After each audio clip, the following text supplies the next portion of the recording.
guys ready? You guys ready? I was born ready. All right. Welcome to the Bidness. This is Curtis from Monkey. I am joined by co-hosts Brian Lockrem from Monkey and DJ Bosco. Today we have some very special guests for you. We have Luis Correa from Steady Beat Records, Southern California, the man for all things traditional ska, all things reggae, all things cumbia, rock steady. He's the man. He's the man. Then we have Chris Trent from Bob Ska Radio in Seattle, Washington. Say hi, wave to the peoples. And he's got 24-hour streaming platform, Everything Ska, coming at you. And then we have Bernardo Leos from Los Kung Fu Monkeys. Hey, everybody. Excellent. Hey, welcome everybody to the show. This is what we do. We just get an afternoon chat going on with people that are in the industry, talking about what we've done this year to survive the pandemic, to keep ourselves from going absolutely crazy, and what we're going to do in the future. Let's start a talk out with. Let's go for Bernardo first. Bernardo, what have you been doing this last year in the lockdown? Well, this last year in the lockdown, it got complicated for everybody, but we saw it this way, that we adapt and we survive, or we die as a band. So we just started making up stuff so we could do along the way and keep ourselves, each other, keep busy. Re-released a song just for the fun of it. We did some chats with bands from all over the world with our Instagram account. We did a live stream concert. We did one of those, and we did a few concerts. We even did a drive-in. So we try to make it. We tried to make the best of a bad situation and make it fun for the band. And there have been changes and also in members in the band this year. So there was a big change, and we had to adapt to that. And we've been surviving. We have a record that we haven't released. We're actually redoing some of that record. We already spoke to Stomp, but also the same reason we haven't released it is because we're still in pandemic. We don't know what's going to happen, if we're going to be able to tour or not, or until now, what I heard is the fall, maybe. But other than that, we try to make the best of it and not just, die doing nothing. Yeah, pretty much. Yeah. It's been wild. It's been wild. We definitely have done a lot of the things you've done. We haven't been invited to do any of the drive-ins things because we have one drive-in, and that drive-in hasn't done any events. But yeah, maybe we'll return to that subject because I kind of want to know how that went down. In the meantime, hey, Luis, what have you been doing this last year? Have there been any cool releases coming out on Steady Beat? What's the word? Yeah, actually, right before the pandemic hit, I was slated to release the Bricks and Sounds. Cool. Bricks and Sounds, that the latest single. And I was going to go to Oaxaca. I was going to go to Oaxaca and deliver the records personally and DJ out there with him. But once that happened, it was supposed to be March. Then we pushed it back to April. Then by May, I said, I don't think anything's going to happen. So they did a small release out there, and basically it was already in the can. It was already on vinyl. So I ran it through distributors. It started selling. So by most part, that started moving. Right after that, nice. The Los Agrios, you guys heard of that? It's a pretty good skinhead reggae outfit that just came out maybe a couple years ago, and they're doing pretty big things. Nice. We went into the studio. I got 2 songs produced and mixed them and got them out, and that was released during the pandemic. We were also thinking, man, when can we do the we actually thought we could have had the record release party in August. Nothing happened in August. It was still the same. And then I did my own thing. I released a record I produced myself. It was a cumbia record, kind of psychedelic type vibe. And obviously all this stuff I was doing, it was basically spending time in the studio. because usually before the pandemic, I had like maybe about 3 monthlies that I did on a monthly basis. Different clubs that I DJ'd at or I promoted, and weekly. So I was always busy every weekend. And now I wasn't busy. So instead of the time that I was doing, DJing and so forth and promoting, I just kind of threw it into the studio and just kept recording. And there's like 3 songs we already have with, I'm working with another band called the Alex Santos Orchestra. We already have 2 songs that are almost done, but we're still working on them. But it's all studio time. It's all just mixing and tracking and trying to get where it's going. I think this, oddly enough, is a great time for record labels, because the record labels, in the normal sense, when the scene is doing well, the bands are outselling whatever the record label can do, right? The bands are selling 5, 6 a night, while the record label's like 5, 6 a week, right? But I think right now is the time that the record labels are actually doing well, because people are like, oh, give me the music. That's true too, but at the same time is you miss out as a promoter. You miss out on the live shows. Yeah. You have the record release party and you show off the record and everyone knows about it and you get the press on it and it's a big thing. Now it's just so subdued and it's like, is it even worth it to put it out? But you have to, because you got to keep putting more stuff out. I mean, you know what I'm saying? You got to make room for the stuff that you're working on now. Yeah, so you got to get that out. Flow, so yeah, and it's been difficult because and it's been difficult because there is no outlet for any band to do anything aside from live streams. For nobody. I've DJ'd some live streams. They're not fun. Yeah. You do it because you want to, but it's not really that fun. So it's been difficult for me and a bunch of DJs that I know. Same situation, you want to find, sometimes you lose the market. And sometimes you're trying to find it, even in going through old records, picking out old records, like, okay, yes, boom, I can do a mix based on something that I just rediscovered. But that's been time consuming. I've rearranged my records, I don't even know how many times. I catalog them and just organize them because I got the time. Saturday night, man, they got 3 hours, 4 hours to do whatever you want to do. And I've worked on Oh, I've also worked on my Mustang. I have a classic Mustang. I've had time to work on it and just like. Oh, cool. Now I got that running and it's a 64 and a half. My aunt across the street has a 64 and a half fully restored. Yeah, this is I think maybe 90%. Oh, cool. 90%. I'm on my way there, but I've had the time to just kind of focus on. That's an early bird, man. And those are good. Yeah, and they're easy to work on. Yeah. Those are the Mustangs that came out of Detroit. We here in San Jose, up in the Fremont plant, we had Mustangs come out of the Fremont plant, and so they're all over California, which is really cool. California-made Mustangs. They're not as early as 64 and a half. I know that. I think they're 65, 66s. Oh yeah. But it's super neat to see an old. I mean, you all remember like high school. Volkswagen Bugs and Mustangs were everywhere, parked on the street, parked in driveways, out, like just sitting there. And like now, if you see a Mustang sitting on the street overnight, you're like, I hope it isn't stolen. You know what I mean? Yeah, that's true. It's I don't see them as often as I used to because this car's been put away for like 20 years. Right. And finally just decided, okay, let me work on it. It took a few months, but it's back on there.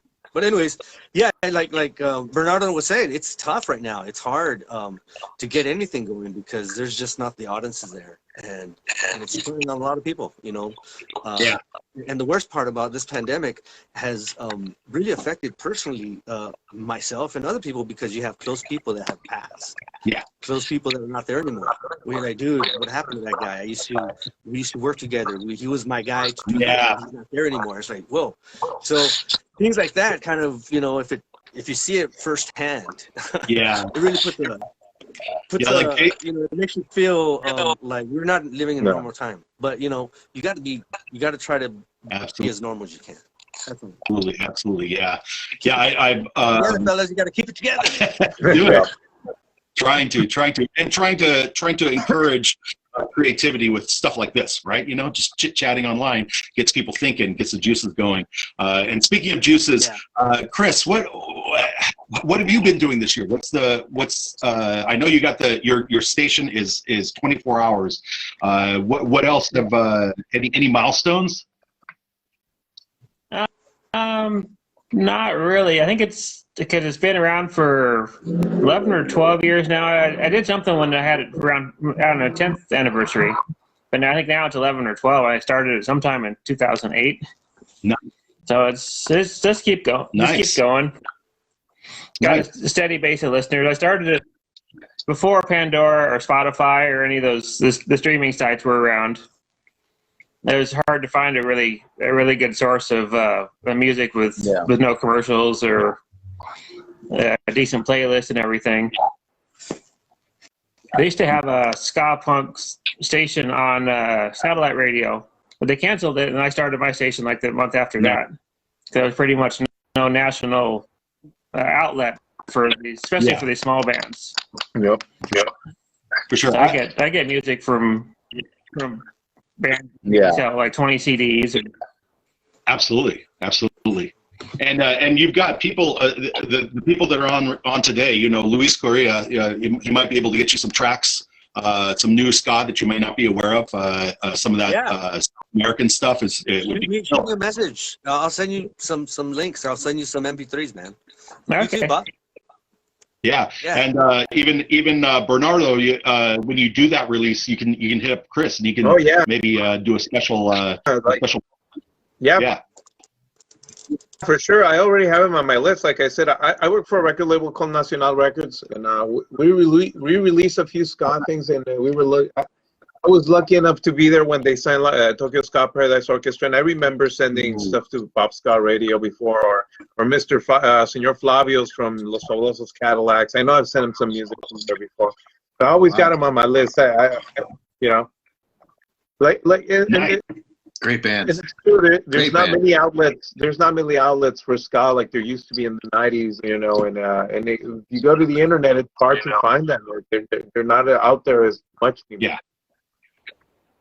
Yeah. The crazy thing though is since people are stuck inside, I've actually seen in previous events, like when 9/11 happened, nobody wanted ska. Period. They didn't want to hear about it. They didn't want to see it. Everyone was it's super depressed. But in this pandemic, a lot of people feel very healthy, but they just feel trapped. So they're like, give me something to make me get energetic and just dance and get crazy. And so I've actually seen a rise in the people that are interested in ska. There's a lot more ska chat rooms going on. There's a lot more ska, what I would call ska comedy, where people are just talking about that ska sounds like mozzarella sticks to a 14-year-old, that kind of stuff. It's just constant ridicule, abuse, and love at the same time. And that's what I love right now. I think that when this thing finally opens up, bands of our nature are just going to go wild. I mean, this whole thing's going to blow up. Those records are going to start selling like crazy, and the people are going to start coming into the clubs going, I forget what live music looked and sounded like. And that's going to be really good for all of us. For us. Yeah, because we don't want to remember what good bands sound like.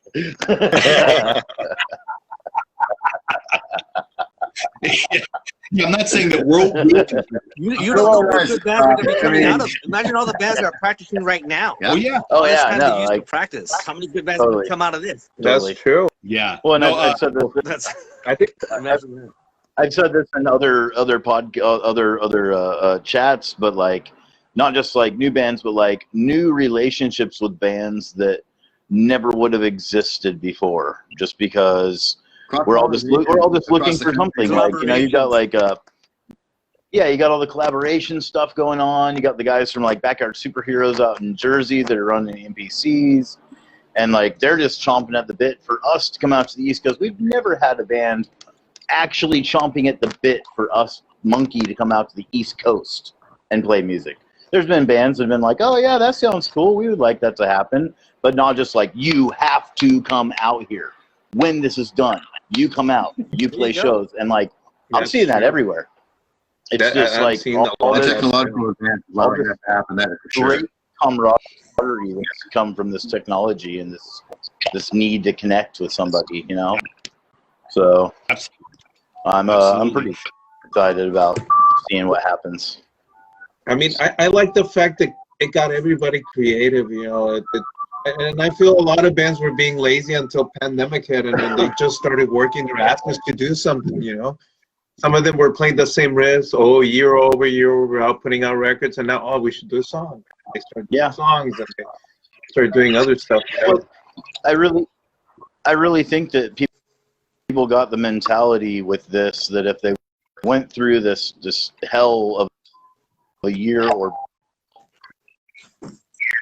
year and a half,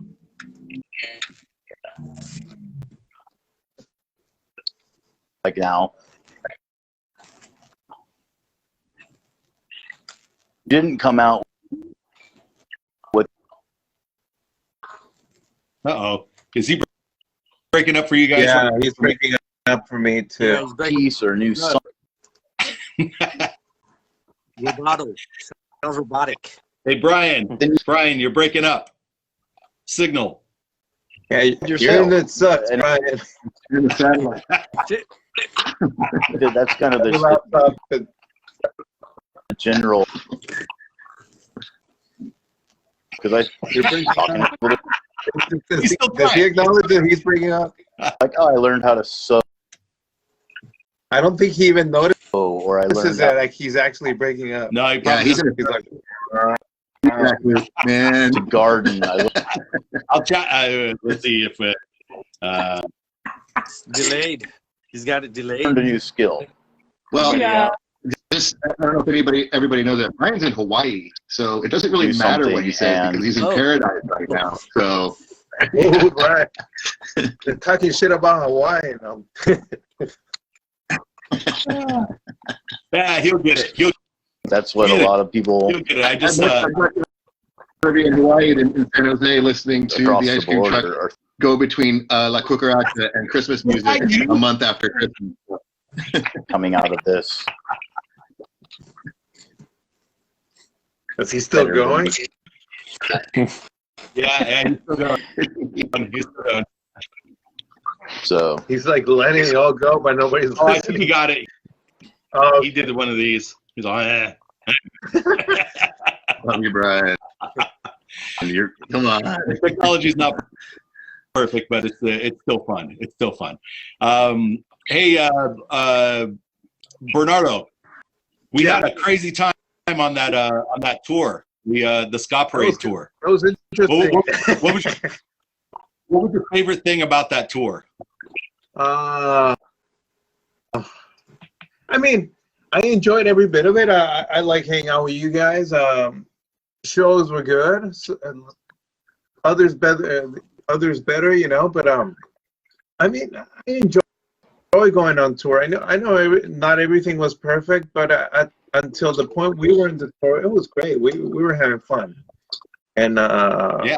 I guess we all had that attitude. The good or bad, we were just having fun, and that was the best part of it. You know, it was, and we actually can say we got to tour before pandemic. You know, like we actually toured a little bit in 2020. Nice. Yeah, what I found.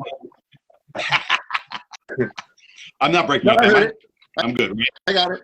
I'm good. No, we're good. Okay. No, We're on the what same I was Wi-Fi. saying is, You, Curtis. Yeah. We're on the same Wi-Fi. I think Brian's trying to fix his. Hey, I got Bernie, what I thought was fun was in All right. Arizona. So this is a little side story for all the fans out there. In Arizona, we get there and perfect signal. we've worked really hard to get the guys in the ska brew to come and promote the show, right? Oh yeah. Send a guy there, and he's got a refrigerator-sized stack of beer, right? Just all their top shelf crazy ska beer.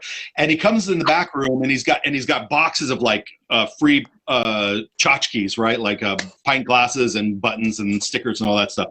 And he's supposed to go to the bartender and give it to the bartender so they could give it to all the people at the counter, right? Here, have a beer and a ska beer. You get to take the ska beer glass home.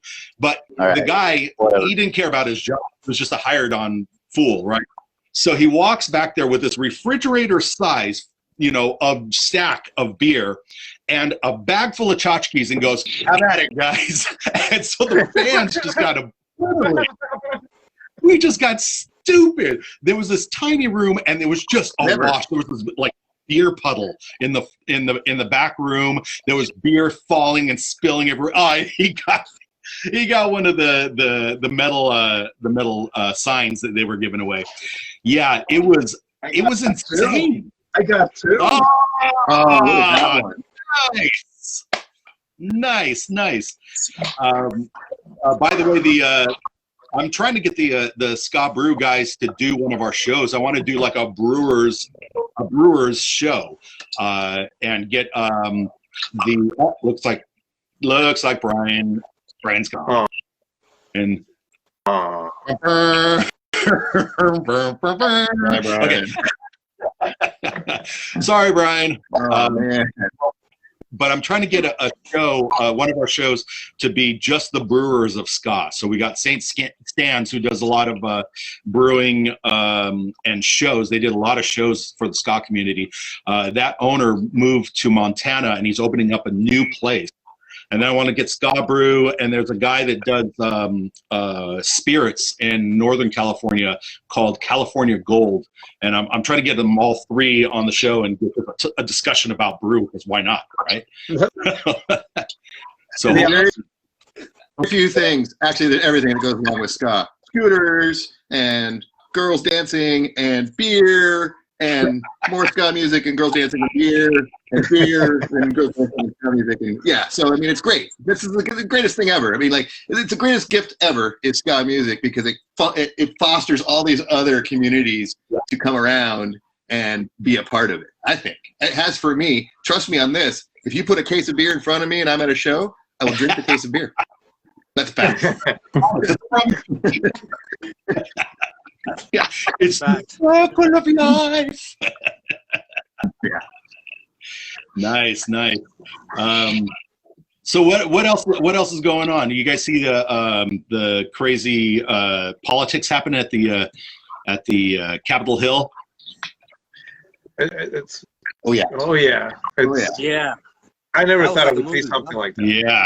In the U.S. In my lifetime, what? Like if you're ever gonna have a WTF moment, I'm sitting there working and I have my computer, two computers going, and I'm like, oh, okay, I'm watching the stuff, and then I'm like, why are they stopping?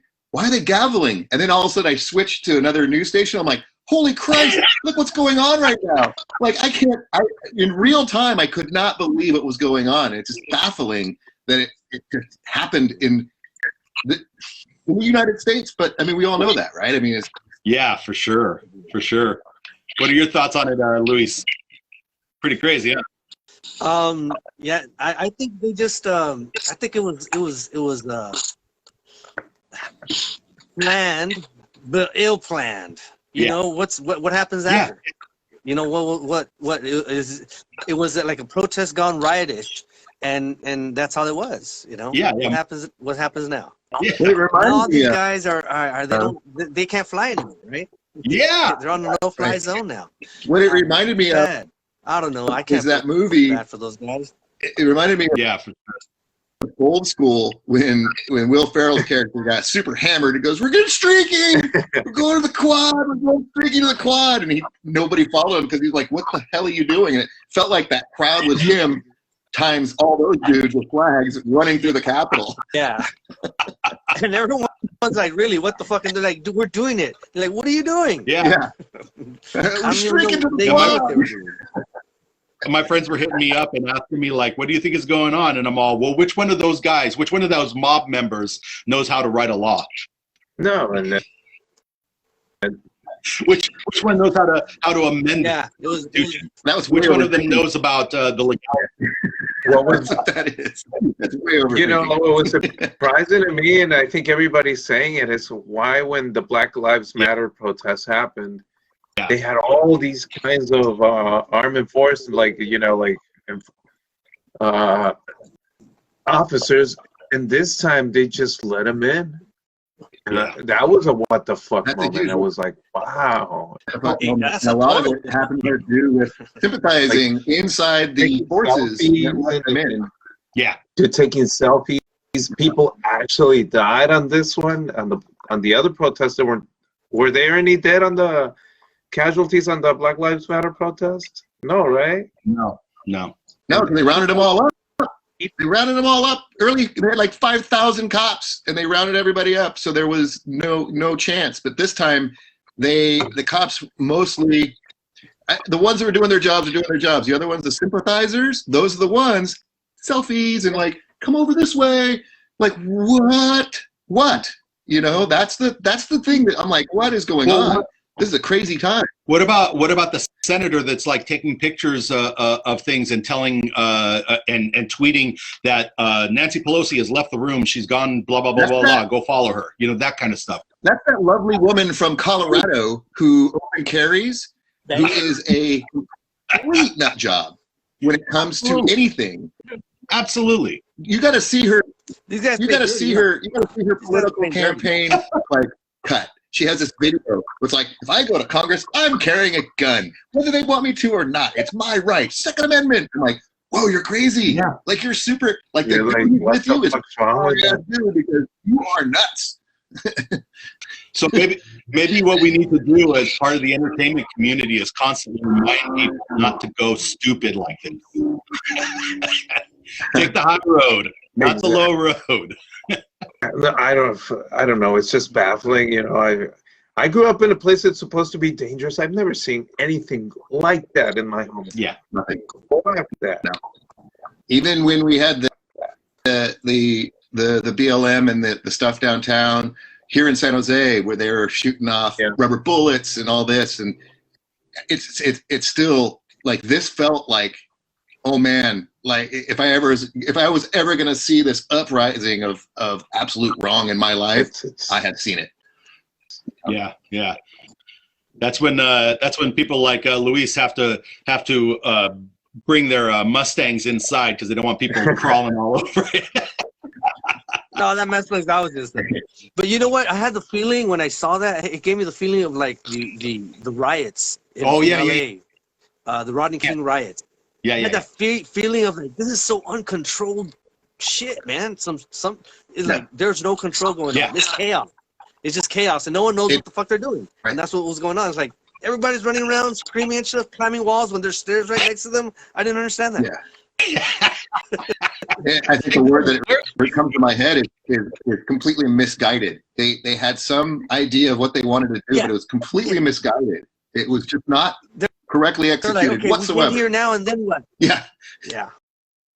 That's the crazy thing was these guys are all supporters of the Blue Line movement, and they beat that cop to death on the fire extinguisher. With the fire extinguisher. I don't think that's they hit him in the head with a fire extinguisher. He was a Trump supporter. The cop was a Trump supporter as well.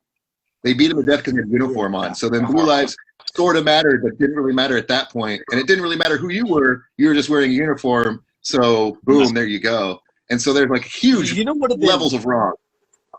You know what would have been really wrong if they had a ska soundtrack to all that. You know, there's some ska music in the background to all that. That would have been wrong. And I'll tell you why that's bad, because, you know, I do a club called Babaloo Boogaloo. And then when this whole Boogaloo thing came up, I'll be like, no, you can't do that. You can't just use that name for that shit, man. And that was bad. How did they do with that? But it's been like that for years. For years, they appropriate all the cool stuff into their garbage. Like, Cowboys took Fred Perry's. Okay, even if it's yellow, black Fred Perry, it's a Fred Perry. Someone sees you in a Fred Perry, they're like, oh, you're one of them. Exactly. Fuck those guys. I one of them. Now I can't use it. I can't use them. Yeah. I sold mine. I got rid of them. And it's like, it's super sad. And the boogaloo thing is super sad. I know so many people that are like into boogie woogie and boogaloo music and stuff like that. It's like, you can't even use that word anymore. You know? Can we agree? Can we agree to take all the crazy white supremacists that want to overthrow the government? Can we agree to tell them all right now that Jimmy Cliff's, you can get it if you really want, is not for them? No, it's not. For the love of God, there's things that are secret. It's not what you think you mean. It's like those. It's like that one Trump thing where the two people are dancing around a Bulls on Parade, and I'm thinking to myself, that was so how in the hell do you not see the irony in this? Oh man, I don't think these people are that sharp. You know, I don't. Dude, and wait to tell we were touring with Fishbone, and Proud Boys showed up to the show, and and we were like, why would you go to the show Fishbone's playing? And when they started, fuck Trump, they started acting out. They straight up put racism on their shirts. Why would Proud Boys show up to that shit? They showed up. Like it's like they were not going up to Berkeley Square back in the day. God, it was awful. When they started talking shit about Trump, they were like, oh, you niggers. And dude, it was idiotic. You niggers ruined football. That's what the guy said. And it got to the point that the venue told him, oh, you guys need to come down. And Bill Black, a huge black guy who's a sound engineer for Kennedy's and shit like that. Great guy. And he doesn't take shit from anybody. He goes like, what the fuck? Why are you keeping them here? Yeah. They got kicked out by other people afterwards. But dude, why would you ever go to a Fishbone show if you're a fucking racist to begin with? Yeah, that's beyond me. That's beyond me. Those guys have done so much work for the betterment of black musicians. So much work for Anti-Racist League. To have people like that show up is just an abomination. It really is. It's fucked up. Yeah. No, it gets weird. Yeah, it gets weird. Yeah. I don't understand why anybody with that ideology would go to a show with integrated bands that preach against all that stuff and have been for a history of 25 plus years, and they would still show up thinking that they're going to be welcome there. Like, oh, everybody's just going to put this aside and you're going to talk shit. It's like, it's once again beyond me that ideology, it prioritizes incorrectly what they want to do, like in your brain, like I'm going to fish because Fishbone's cool because like that's a culture thing, like we do. Well, it's a predominantly black band that's integrated that's been preaching against hate for 30 years. Yeah. And I mean, I'm going to say this very plainly. What in the fuck? What in the fuck? Or the guys, those racists protesting with a Sublime shirt. You've seen those motherfuckers, right? Yeah. They're like those racists, like I protest with the Sublime shirt. What's wrong with you? It's beyond me. That stuff's always been beyond me, and it's like a combination a combination of privilege and no self-awareness. No self-awareness. That's basically it. Yeah. I mean, and there's no excuse for it, but I mean, I remember back in the day going to like business shows and like street punk shows, and then the Boneheads would show up, and it was always in theater, right? You go to the show, they play 3 songs, business plays 3 songs, Boneheads show up, they start throwing nausea salutes, everybody starts fighting. Like apparently that's how, at least here in the Bay Area, that's pretty much how all the street punk shows went. But it still didn't make it right because the bands weren't into that. Like you're not going to see a Screwdriver show, you're going to go see a business show, and business preaches against that shit. So like, why would you go and be like, oh, because it's Oi, and I'm an Oi boy, and I'm a Nazi, this makes sense to me because I listen to them in my bedroom. You know what I mean? It's like, no, you're going to get your ass beat like you should be because you're doing stupid shit. Yeah. Hey, Chris. Yeah. Who's your co-host there? Mrs. Bob. Hey, Mrs. Bob. Hi, Mrs. Bob. Hi. How are you? She's like, she knows her life. The Skyline, gone at Joe. You're sitting in the back by herself. Nice. By the way, I like the middle-aged ska Enjoy Club T-shirt that you have. I have one myself. Oh yeah. Yeah. I'd like to see them back again. Yeah, absolutely. Some of the guys from what was it, Easy Big Fella, and a couple other bands from up in that area got together. Go ahead. Who's all in it? I think he's and the Sentiments, and then some of the older Portland bands. They're all kind of mixed up in there. Nice. Yeah, they was it Tokyo Ska Paradise Orchestra? This is their version of it. So they have Middle-Aged Ska and Joy Club.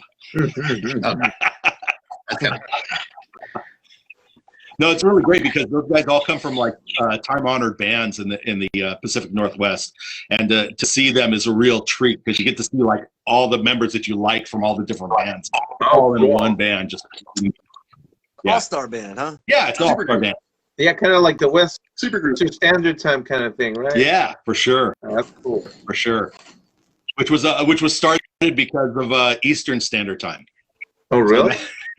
It was to compete with them? Way down the road.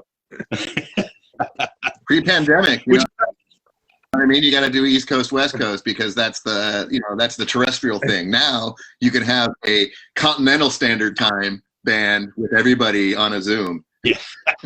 Oh, that's true.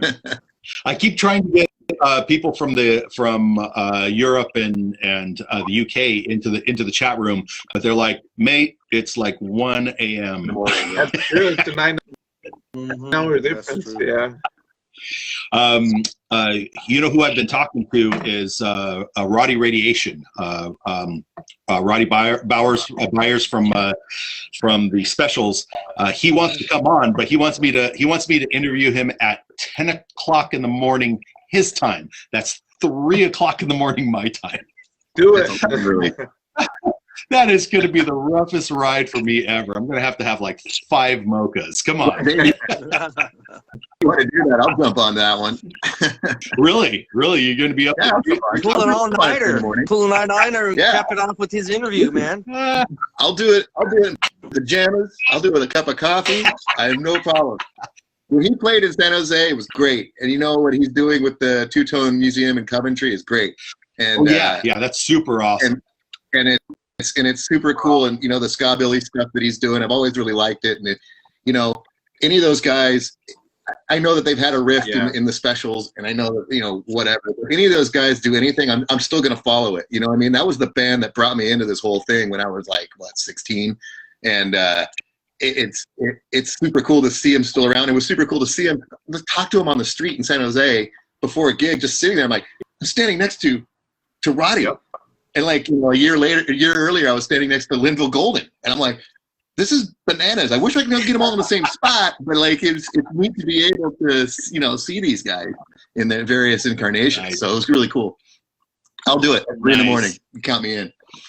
Yeah, Monkey's been lucky enough to play with the original lineup of the Specials once. Really? Once.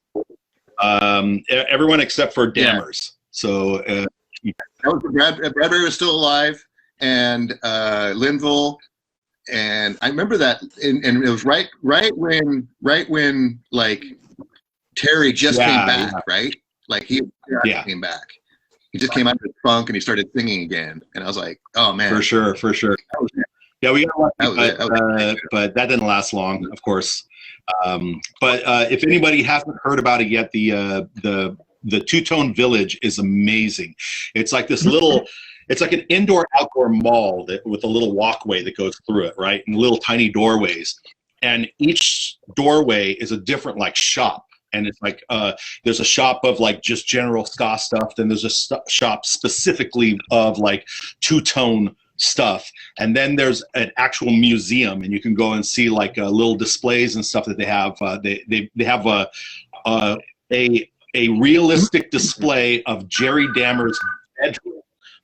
1 second. Oh man, I can't believe I left that on. 1 second. Okay.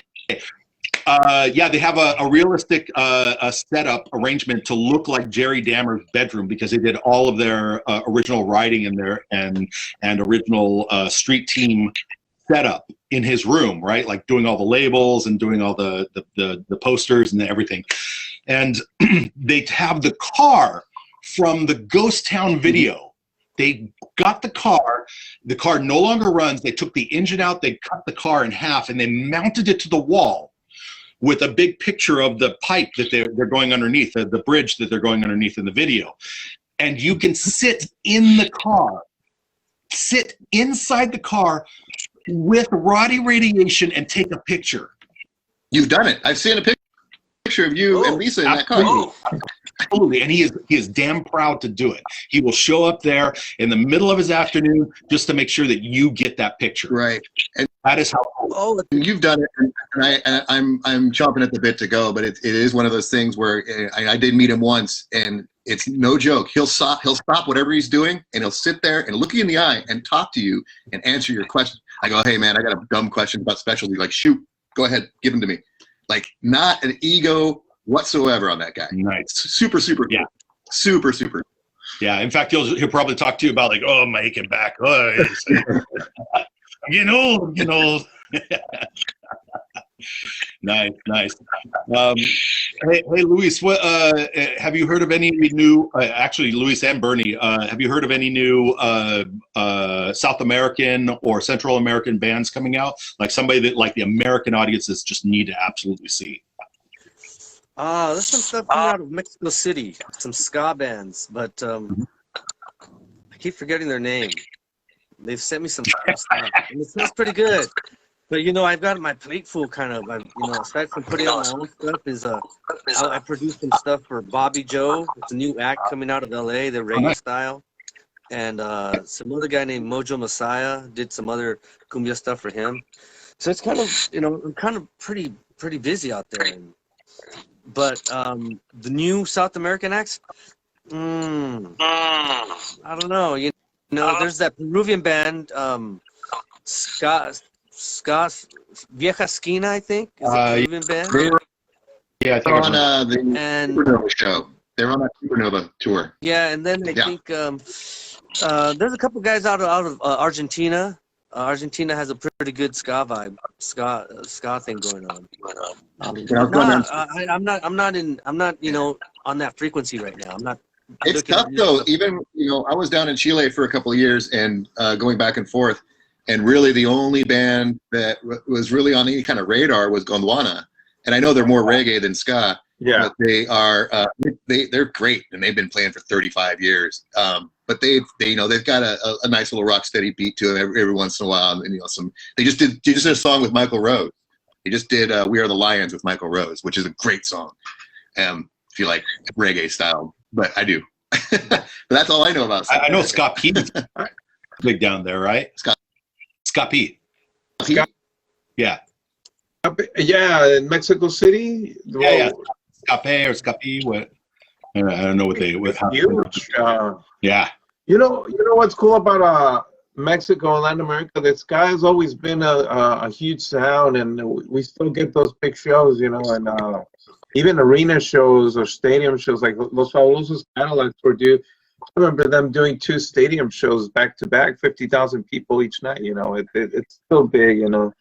As far as up and coming bands, I know there's a few bands coming up. I don't remember the names right now, but Del Corazon Music, Alberto from La Plebe. He's releasing some 45s, and he's doing some interesting things, and he's releasing bands from Mexico too. Nice. I was happy to hear Luis is releasing Bricks and Sounds. I remember being on vacation in Oaxaca, and I went into the bar and they were playing, and I remember they were great. I would like to see them more like go to the northern parts of Mexico. They don't go as often. Even though with pandemic sucks, nobody can go anywhere right now. But there's still a few bands out there. But some of the older bands are the ones that are still carrying, kind of like the torch to keep it going, because there's not many new ska bands. Really, it's very seldom right now. That's the only thing. The older bands are the ones, or it's older people creating new bands too. But in a way, we're lucky in Latin America that we're still able with ska to have big shows. We have those 1,000 people shows, 1,000 people capacity shows, 300 capacity shows for a small band. But yeah, I think Del Corazon is doing interesting stuff. Nice. and that's great. It feels good to see Mexican bands getting a hand from other labels around, you know. Yeah. Now, you guys are or were centered in Tijuana, right? For a while, right? We're from Tijuana. I'm the only guy in LA, you know, but most of the guys are in Tijuana. So we started the band in Tijuana. We're from Tijuana. Do you remember Multiculti? Oh yeah. Alex is my friend. Alex from Tijuana. No, he's my friend, and I mean, they tried to do a venue there, but it was an old theater that burned down, and they just used whatever was left of the building to do shows, and it was good for a little while, but you know, it ended.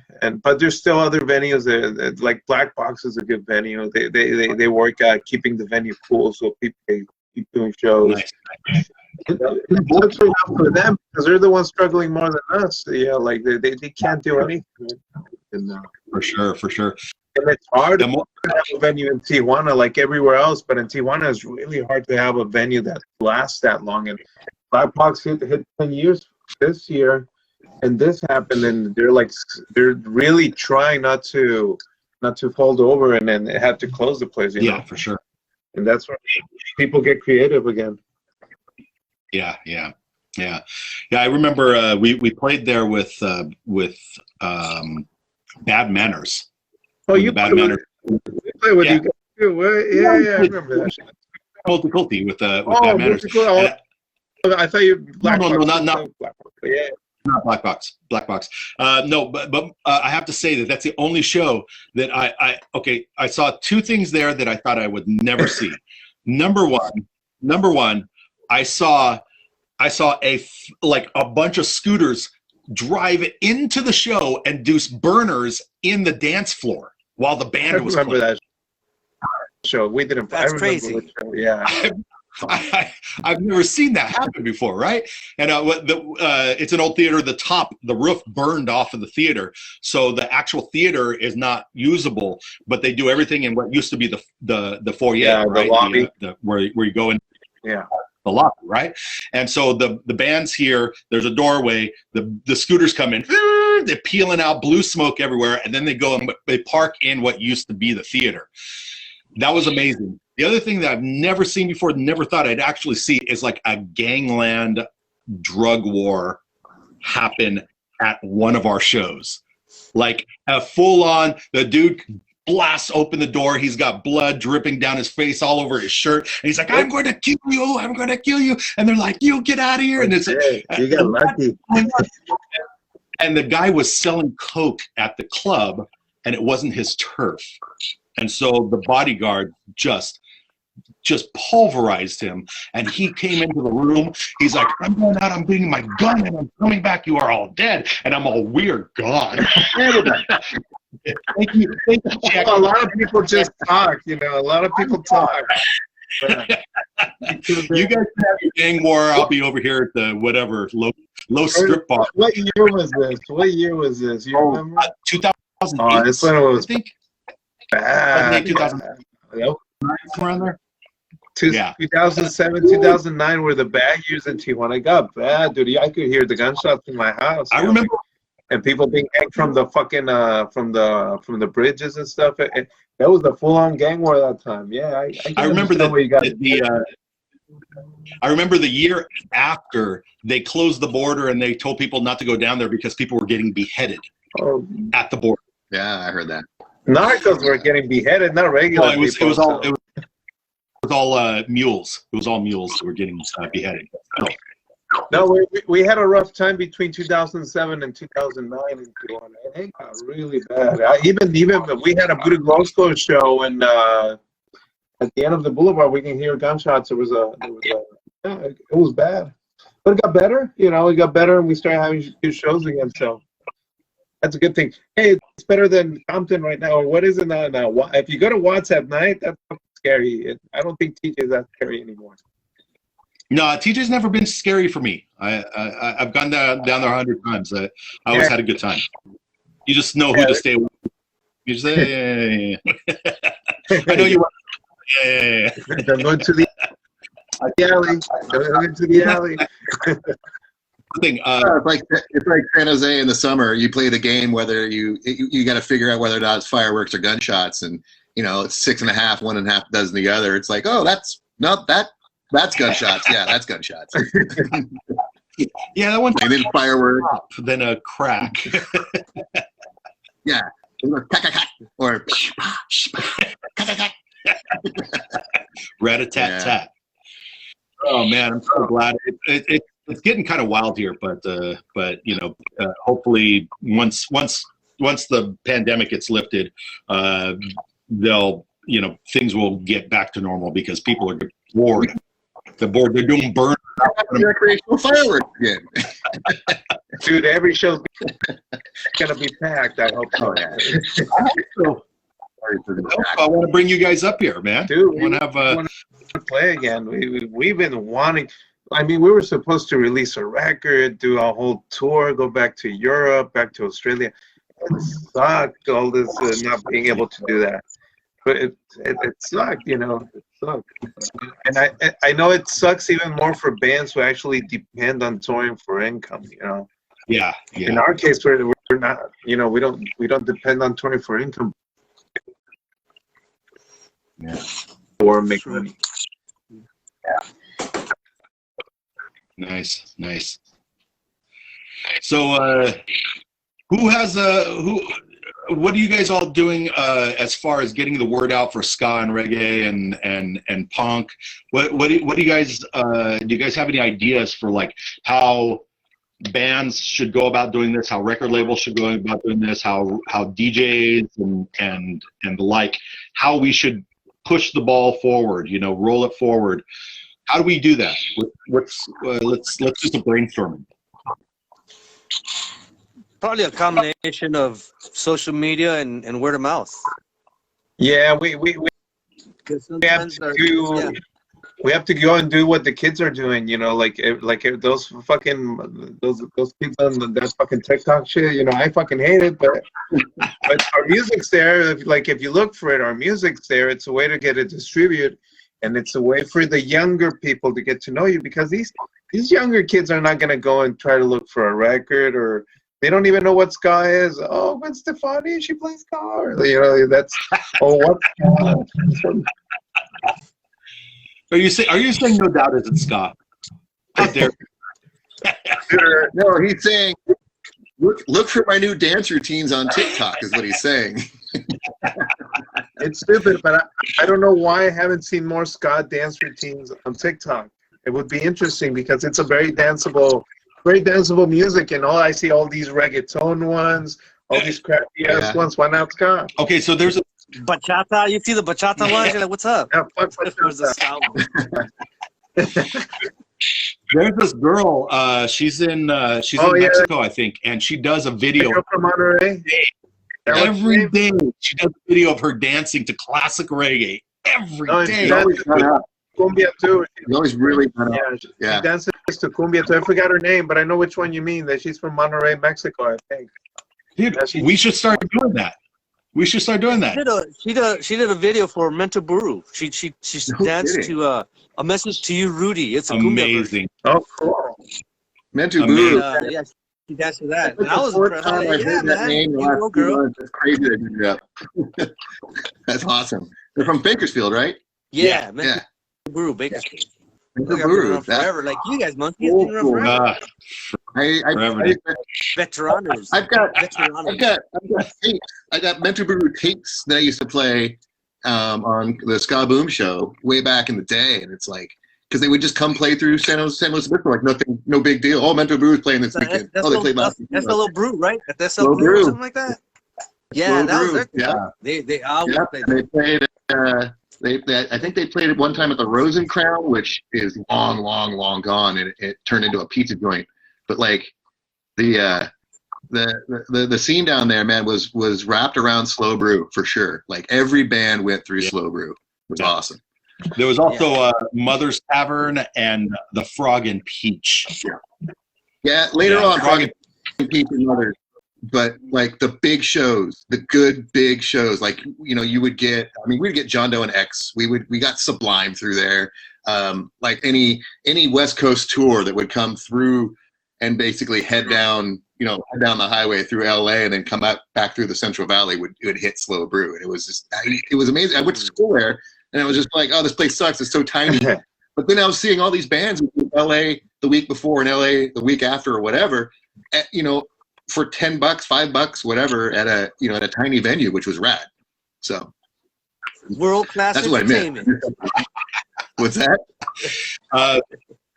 Cactus Club. That was another spot, right? Cactus Club. They had a lot of good shows here in San Jose. The Cactus was here in San Jose. Yeah. That was a legendary club, and we've gotten kind of built back up to another pretty good venue, the Ritz, which is a big room. It used to be owned by Pete Escobar back at one time. Big, Sheila dad, and it's a big room. It's got a big stage, and nothing holds a candle to Cactus though. Cactus was like that dirty little club that everybody had to play when they came to the South Bay. Cactus Club used to have a bathroom that was so bad that the urinal was ripped off the wall and there was just a bare pipe and you would just kind of aim at the pipe. Gross. This is also so true. I remember. And then there was a bag over it, and you had to go in the other one, and there was a big mess. And the thing is like, it was this thing where, local bands would mix it up with touring bands on a bill, and you would go mostly to see the local band, and the touring bands, you get to know them. That's where you get to know, like Nirvana played here. It was huge. It wasn't huge. It was huge. They played here, but it wasn't huge. It was like this shitty little show, and so we had our spot. We really did. I saw Weezer there. Mm-hmm. This is post Pinkerton. I saw Weezer there. I met Beck there. Like they would just get the randomest, amazingly large rock stars to play this tiny hall. I mean, the place filled up at like 350 tops. And that's after they opened up the second room to the place. And it was amazing. No more. All right. Well, hey guys, thanks for coming out. Thanks for joining us on the show. We're at about an hour right now. If you guys have anything else you want to push, promote, any new records, any new shows, any new Punk Rock Pandemic, when is it coming out? We're doing another Punk Rock Pandemic bingo in March, and it is to benefit out of work bartenders. And this time around, I believe we're going to be benefiting the Cinnabar, which unfortunately is the oldest bar in San Jose that just burned down last week.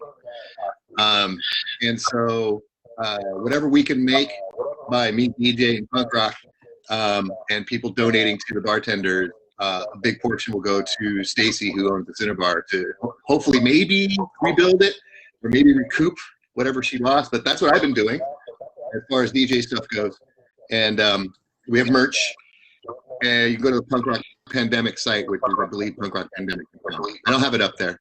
I probably should have put it up there. All right, punkrockpandemic.com. We'll get that on the feed there. And then we got Chris from Bosco Radio. We got Bernie from Los Kung Fu Monkeys. We got Luis from Steady Beat Records. Amazing to have you guys. It's been fun. Thanks for having me. Keep the ball rolling. Me, guys. It was really fun. Nice talking to all of you. It was very enjoyable. Yeah. That hour went by pretty quick. Yeah, not too bad. Not too bad. A little bit of sugar lets the medicine go down, right? Excellent. Well, it's been a joy talking to you guys, and if you can, get the word out. Tell people that there's cool stuff happening online. Open up a chat room of your own. Invite your friends. Just go live. See who shows up. Yeah. With your local share files. Let's make it happen. All right. All right. This has been The Bidness. I'm Curtis from Monkey, and I am saying goodbye to you all. Bye-bye. Bye-bye.